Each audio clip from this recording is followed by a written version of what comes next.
Hello everyone. So today we're doing a get ready with me video.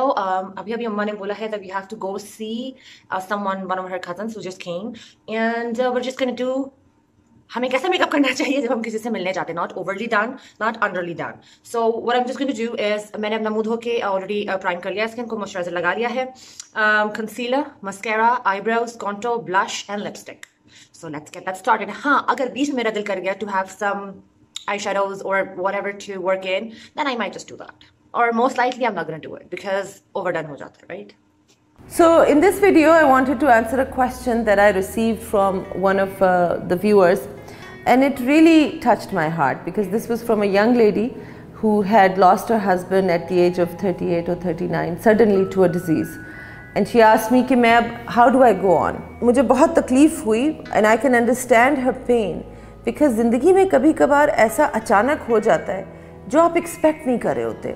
इसमें मैं आपके साथ अपना एक पर्सनल एक्सपीरियंस शेयर करना चाहती हूँ. मेरी ज़िंदगी में सबसे स्ट्रॉन्ग सपोर्ट अल्लाह के बाद मेरी अम्मी की थी. वो 6 साल पहले she suddenly died of cancer, और जब वो टर्मिनली इल थी, हमें पता था कि इट्स टर्मिनल, और मैक्सिमम चंद हफ्तों चंद महीनों की बात है.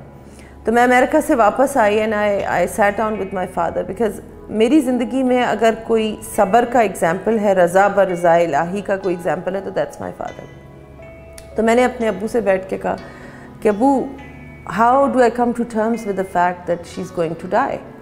आई can not come to terms with it. तो अब्बू ने मुझे आगे से कहा कि बेटा सब्र. So I asked my father again, how do you do सब्र.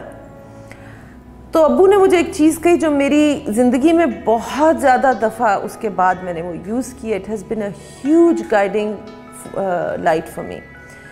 ही thought for a couple of seconds and he said, एक चीज़ को समझ लो कि ये रज़ाए इलाही है, और इसको रज़ाए इलाही मान के इसके ऊपर अपना सर झुका दो. जब तुम अपना सर झुका दोगी कि या अल्लाह ये तेरी रज़ा है और मैं इसके आगे सबमिट करती हूँ, तो फिर सब्र वो देगा. सब्र तुम नहीं क्रिएट करोगी, सब्र वो देगा. ये उसका काम है. तुम्हारा काम है कि उसकी रज़ा समझ के उसके आगे सर झुका दो. And I think that was a very profound lesson that I learned because देखिए, लेट्स बी ऑनेस्ट, उसकी रज़ा पे सर झुकाने के अलावा हमारे पास चारा क्या है? हम कुछ कर तो सकते नहीं है. जो हुआ है वो हो गया है, जाने वाला चला गया है, जो लॉस था वो हो चुका है. Suffering happens when we are saying कि जो हुआ है इसको होना नहीं चाहिए था, because obviously we are human beings. तकलीफ हो रही है, उसमें हम रज़ा इलाही पे सर नहीं झुका रहे, क्योंकि हम कह रहे हैं कि reality should have been something different. This person still should have been in my life. वो अल्लाह का मामला है, उसका बंदा उसने ले लिया, या उसकी चीज़ थी, जो भी दिया था उसने, ये तो उसके इतना बड़े निज़ाम में उसका क्या विजडम है, क्या चीज़ क्या किस तरह कब दी कब ली, ये सब उसके निज़ाम में चल रहा है और वो हमसे बहुत बेहतर जानता है. सो ये एक बहुत इंपॉर्टेंट लेसन है. और मैं उनका नाम नहीं लूँगी, लेकिन उनको भी यही कहूँगी कि जब आप रज़ा इलाही में सर झुका दें, अब चाहे वो आप नमाज में करें, सजदे में करें, उसका जिक्र करके करें, जिस तरह से भी उसको पुकारें, उसके साथ कनेक्शन पैदा करें और उसको कहें आपने आपके फैसले पे सर झुका दिया. सब्र फिर वो देगा, और वो एक बहुत पावरफुल चीज़ होती है. वो जब सब्र आपके दिल में आएगा, it may not be right away, it may take some time, it's okay if it takes time.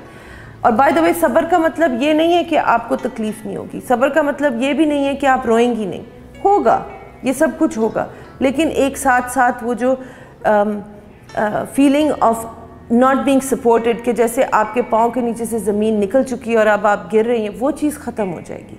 आपको पता होगा कि मेरी बैक पे मेरा खुदा मेरे साथ है. somebody is holding me, somebody has my well being totally protected.